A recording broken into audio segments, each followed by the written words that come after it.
معادنا للتعرف على عالم النحل وكل ما يحتاجه لإنتاج العسل الطبيعي من مصدره الأساسي مع مربي النحل معاذ يوسف. صباح الخير، صباح الورد، اهلا وسهلا ومرحبا، يا رب ان شاء الله صحه وسلامه وسعاده تملي قلوبكم الطيبه. انا معاذ يوسف من مدينه الفلوجه. يشرفني ويسعدني اليوم اكون وياكم حتى نتكلم عن اجمل مخلوق خلق الله سبحانه وتعالى، النحل. النحل عالم جميل جدا ولطيف.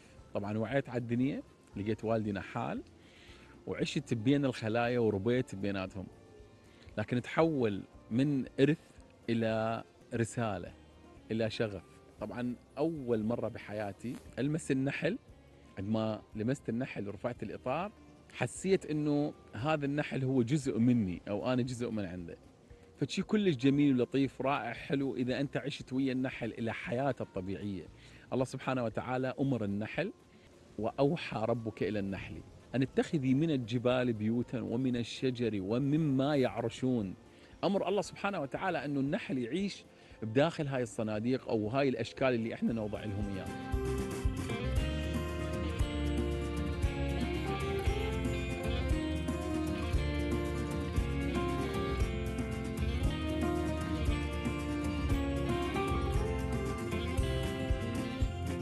كل اللي يحتاجه من عندك النحل توفر له المكان المناسب وتنطيه حريته باختيار المواد الطبيعية، لأنه المواد الطبيعية هي اللي راح تنجح أو تنطيك المواد الحقيقية اللي تستفيد من عندها أنت كغذاء، كعلاج، كمواد مهمة جدا لأولادنا لأجسامنا. النحل عندما يتغذى على المواد السكر المصنع وغير مواد اللي هي غير طبيعية، هاي كلها موجود عند النحل. هاي الأعراض يصير يشتت، يصير بالليل يروح يطير على الأضوية يصير لما يجي إنسان من قريب عليه هاجمه يصير مخلوق عشوائي.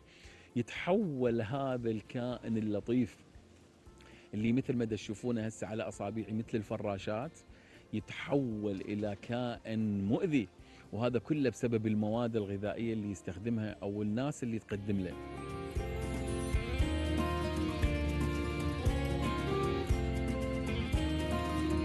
بالإضافة إلى أنه هو النحل كائن كلش جميل رائع لطيف، الحياة مالته حياة جميلة.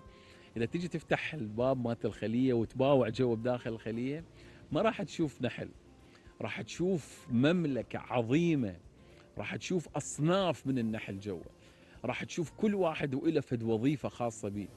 النحل المخصص للبناء، النحل المخصص للغذاء، النحل اللي هو اختصاصه فقط تغذية الملكة. شوف شي لطيف جميل رائع جدا، لكن شو اللي يحتاجه منك؟ شغلة واحدة بس، تنطيه المواد الطبيعية حتى هو بالمقابل يقدم لك هذا الشيء.